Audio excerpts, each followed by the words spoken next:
Hey y'all, this is Dr. Joy from the Therapy for Black Girls podcast. And this is a booster session. As a reminder, the information included is meant to be educational and entertaining, but is not a substitute for a relationship with a licensed mental health professional. Hey y'all, I'm back with the final conversation of our series about Black women in business, and I think you're gonna love it. This series is being brought to you with the support of Pfizer. At Pfizer, they apply science and their global resources to bring therapies to people that extend and significantly improve their lives. For more than 150 years, they have worked to make a difference for all who rely on them. They're committed to providing breakthroughs that change patients' lives. Find out more on Pfizer.com. That's Pfizer.com. I'm partnering with Pfizer on this series as we count down to this year's Black Enterprise Women of Power Summit, which will be held March 5th through the 8th in Las Vegas. I'll be speaking in the Pfizer booth during the summit about how our mental health is impacted by our experiences in the workplace, in entrepreneurship, in leadership roles, and in relationships with others. And I wanted to kick things off by having some of those conversations right here on the podcast. Today, you'll hear my conversation with Dr. Freda Lewis-Hall. During her 35-year career in medicine, she has been on the front lines of healthcare as a clinician, a researcher, and a leader in the biopharmaceuticals and life sciences industries. The common thread throughout has been her passion to advocate for health equity and improved outcomes for all patients. As senior medical advisor and Pfizer's former chief patient officer, Dr. Freda supports Pfizer's work to advance patient-focused programs and platforms from drug discovery and development through patient access. Her commitment to patient centricity serves patients around the world by seeking their voice and input, as well as understanding and responding to their needs to help people live longer, healthier, and more productive lives. Dr. Freda previously served as Pfizer's chief medical officer from 2009 to 2018. Before joining Pfizer in 2009, she held senior leadership positions with Vertex, Bristol Myers, Squibb, Pharmacia, and Eli Lilly and Company. Prior to joining industry, she served as vice chairperson and associate professor in the Department of Psychiatry at Howard University College of Medicine, and was an advisor to the National Institute of Mental Health. Dr. Freda graduated from Johns Hopkins University and earned her medical doctorate at Howard University College of Medicine. She appears regularly on health-related television programs in major global markets, including CBS syndicated shows such as The Doctors and Dr. Phil. She also shares health and medical information through GetHealthyStayHealthy.com.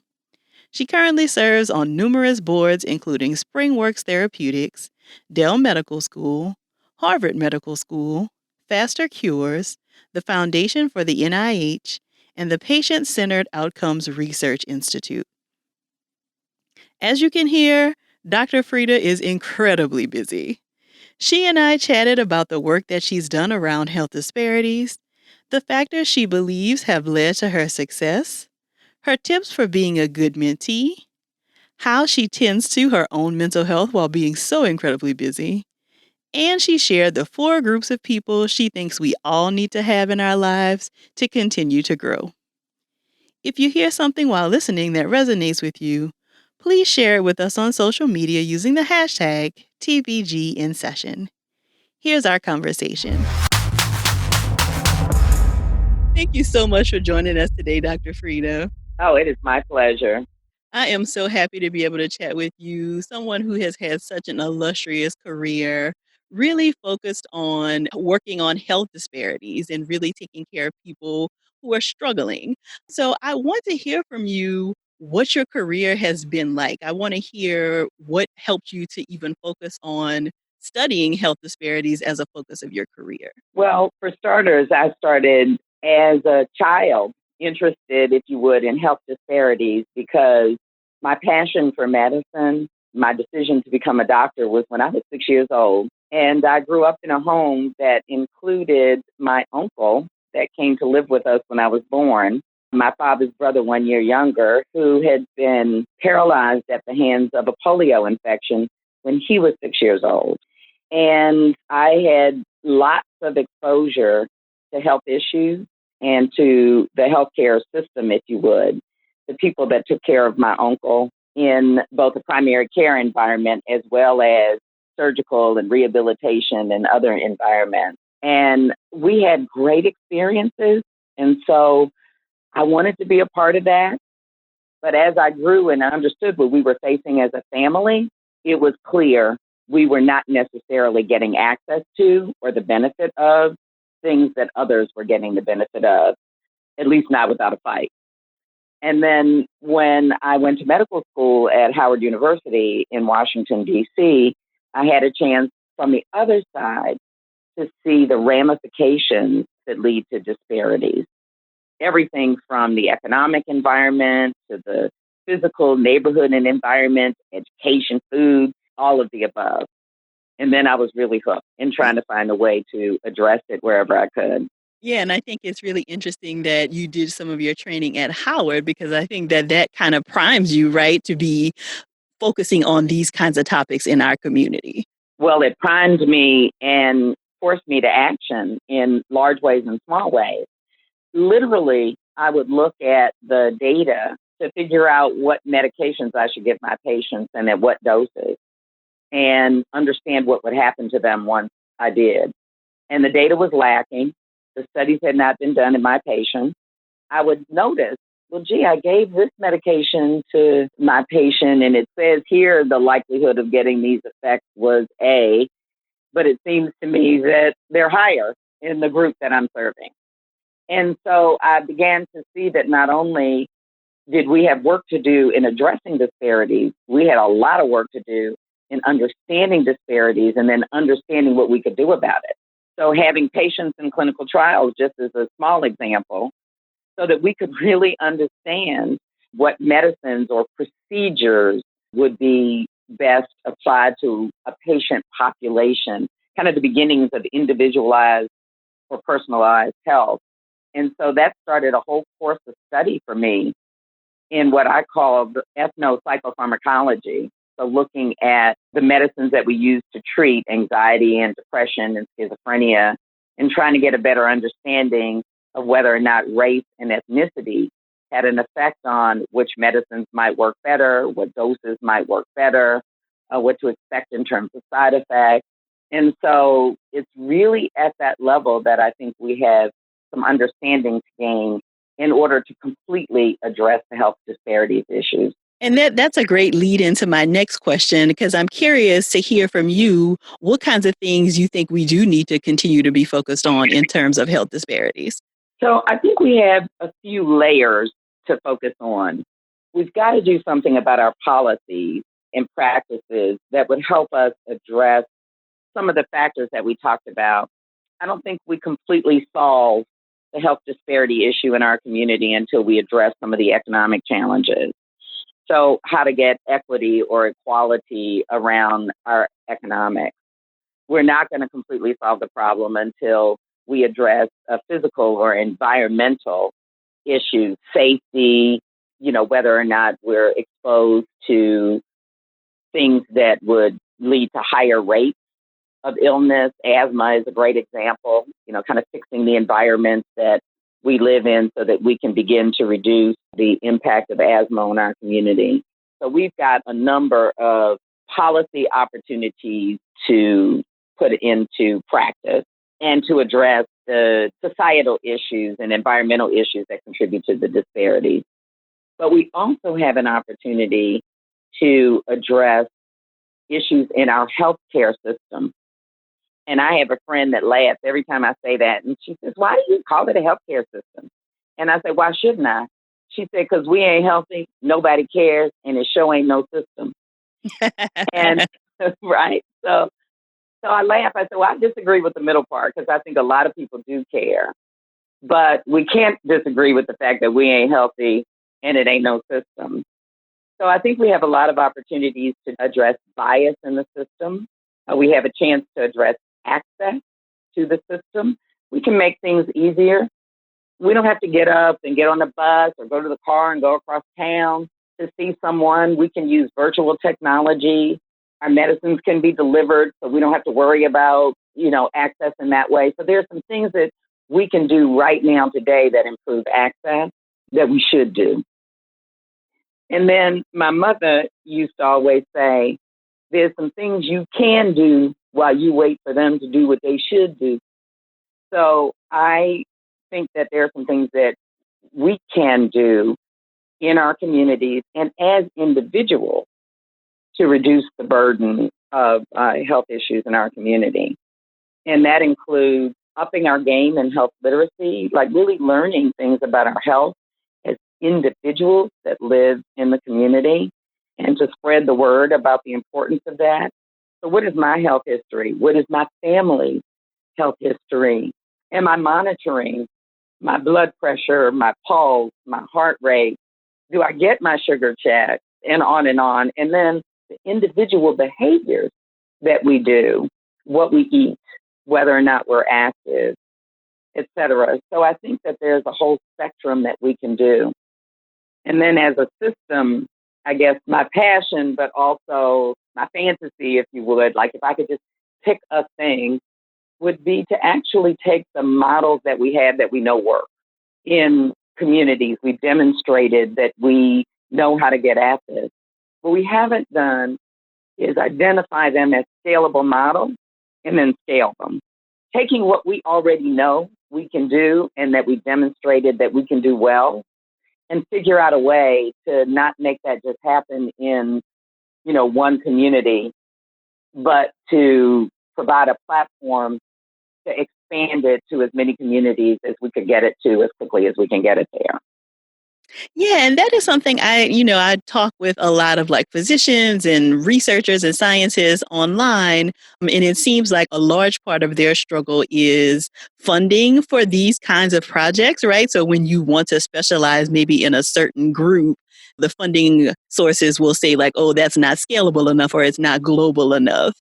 And so I'm wondering if you have run into any of those kinds of struggles in your career in terms of people saying, this work is too small. We need it to be broader for us to fund it. I've actually run into the opposite. The number of programs, interests by foundations has been quite significant. There's been a great amount of enthusiasm about trying to do something very important to make this happen.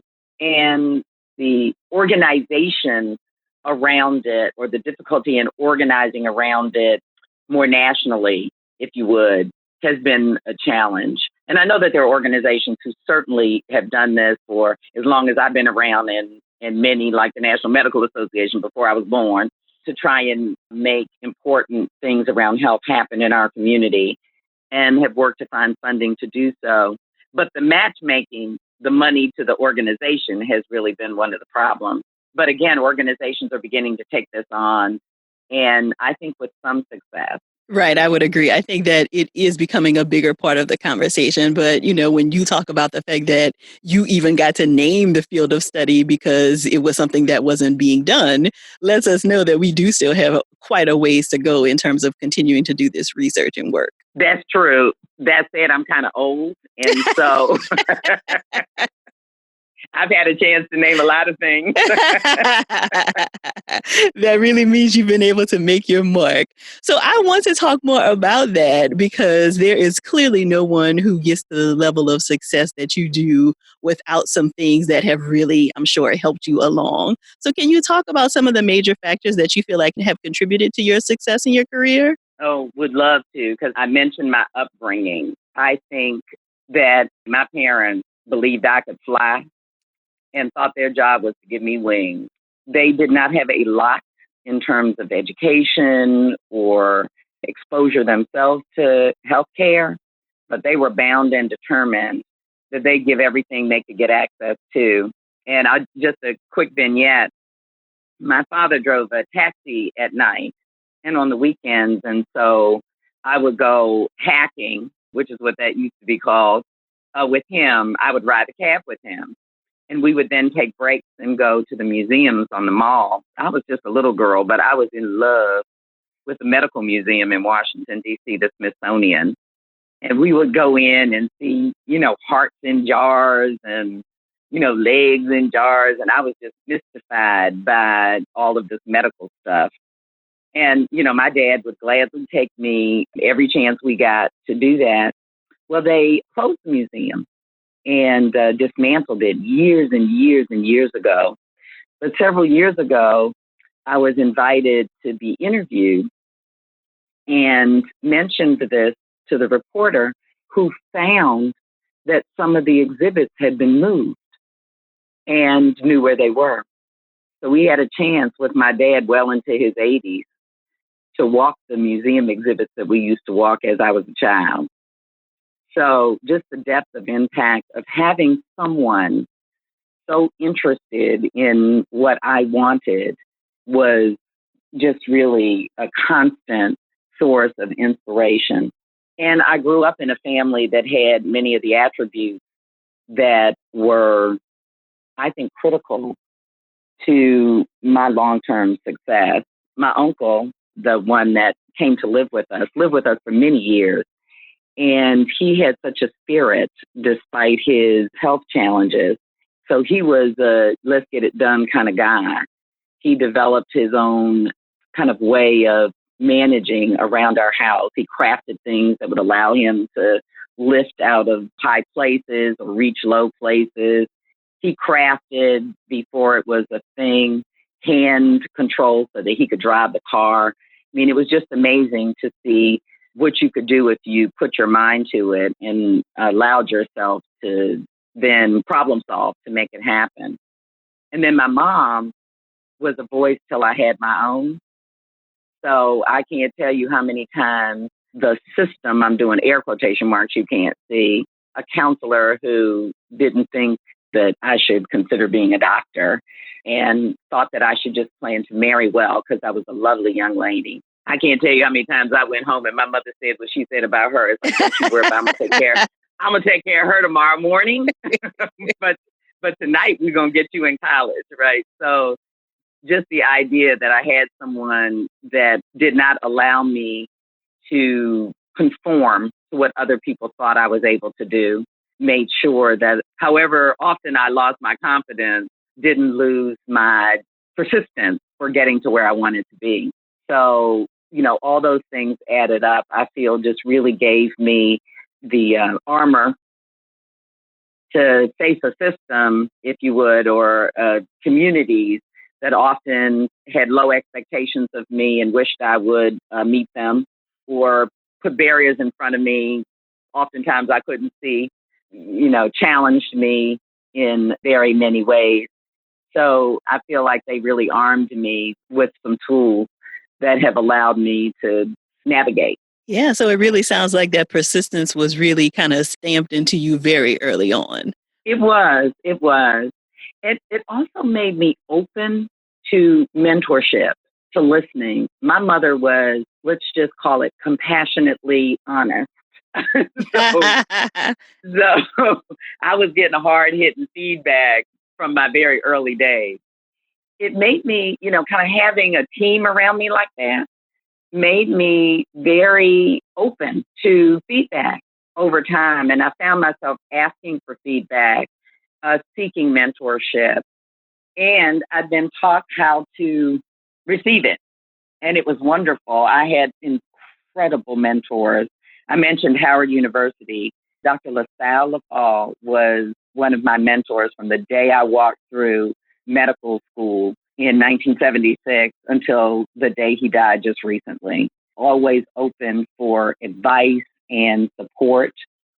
Incredible. And that's just to name one. I've had many, many others. In addition to mentors, I learned from a mentor that I probably needed not just mentors, that I needed 4 groups of people as a part of my team, or what we started calling my board. One is mentors. These are people that know your heart, that are going to give you compassionate feedback and are going to kind of support you. And they're people that generally are with you throughout your career. You need sponsors. Those are really hard to get. These are people that are going to be thinking about you when you're not in the room. are willing to put their reputations on the line to advance you to opportunities, to raise your name about a possibility. So you need sponsors, you need mentors, you need role models. These are people who don't know you and that you may not really know, but you should study them and watch them.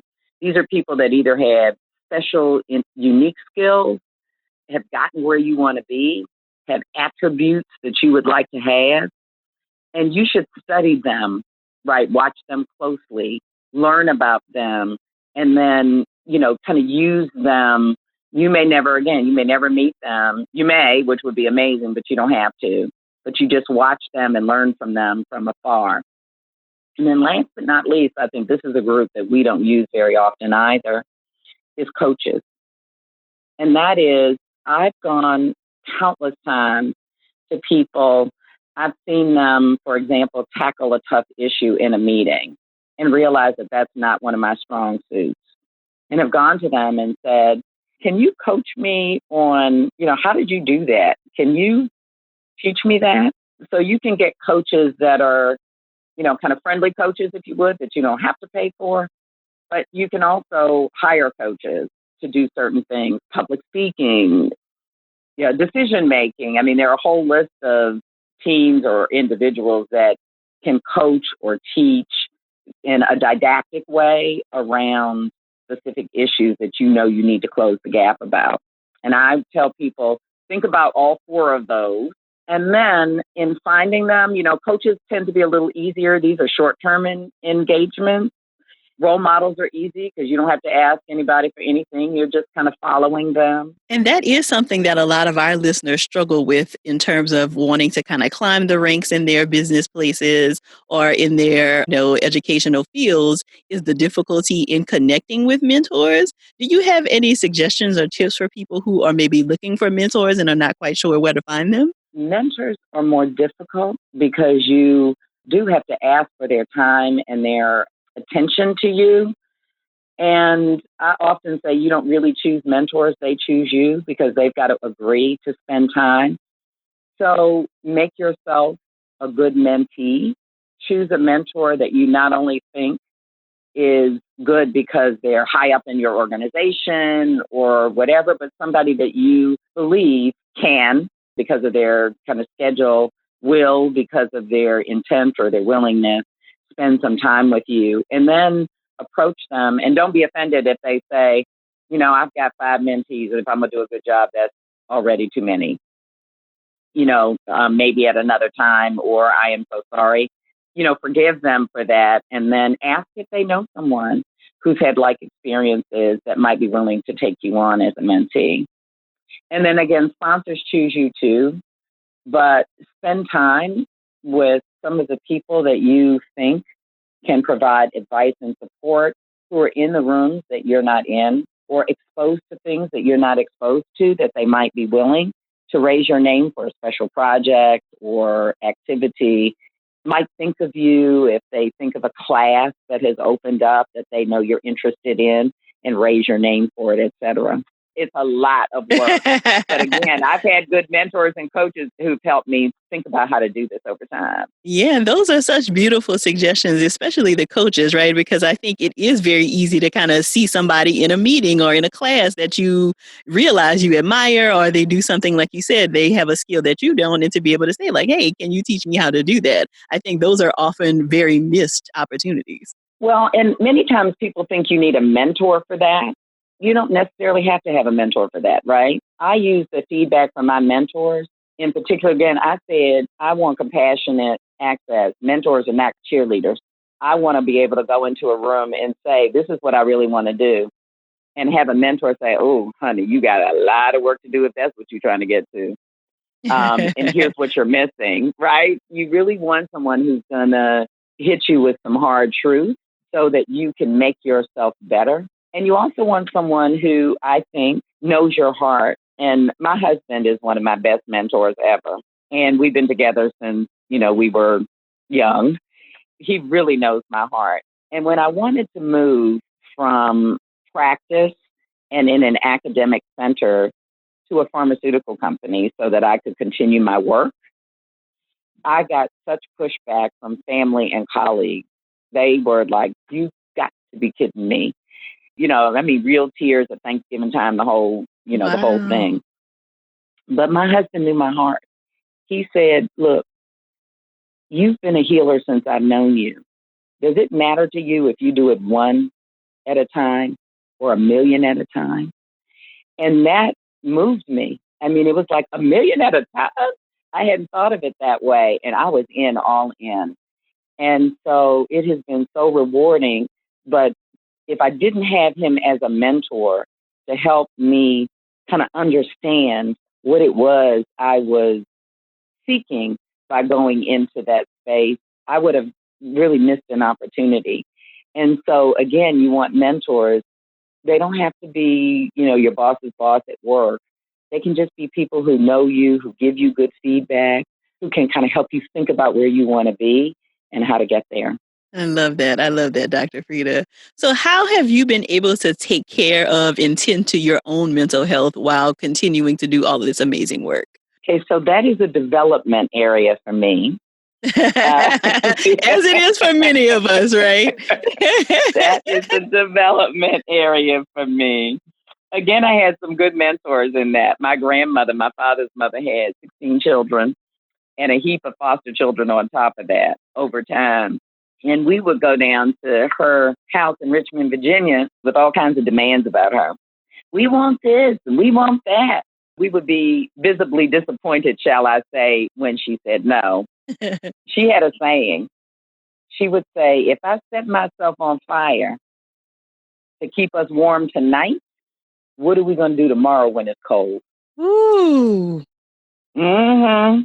So I often remember that. If what I really want, if why I stretch myself, why I tend to burn myself out, if not right, is that I want to help people, that I want, my husband and children and grandchildren and friends to be happy, and that I want people that I work with to feel that I'm doing a good job, and the people that I work for, my patients, to feel that I'm serving them.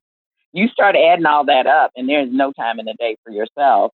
But if I remember my grandmother's words, I remember, if that's really what I'm about, I got to be healthy, strong tomorrow too, in order to keep that work up.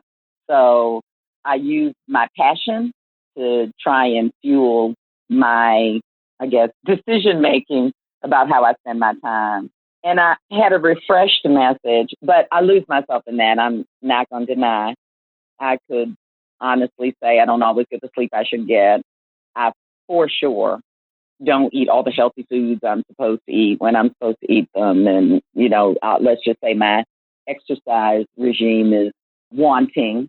So I won't say that I've mastered it, but I do believe that I serve my passion and understand that I have to maintain myself in order to do it the next day. And I also learned a lesson from a friend of mine recently, again, about how to think about how I spend my time, because that's the challenge we all have, right? What's important, how to get it, quotes, all done, and figuring out how to prioritize, include yourself in that prioritization. I had a friend who received a very serious medical diagnosis, very accomplished woman. She was working through everything, of course, this appointment, that appointment, this follow up. But she called me one night in meltdown mode. She was crying. She kept saying, "I'm scared, I'm scared, I'm scared." And I asked her, I said, "What are you afraid of?" She said she didn't know.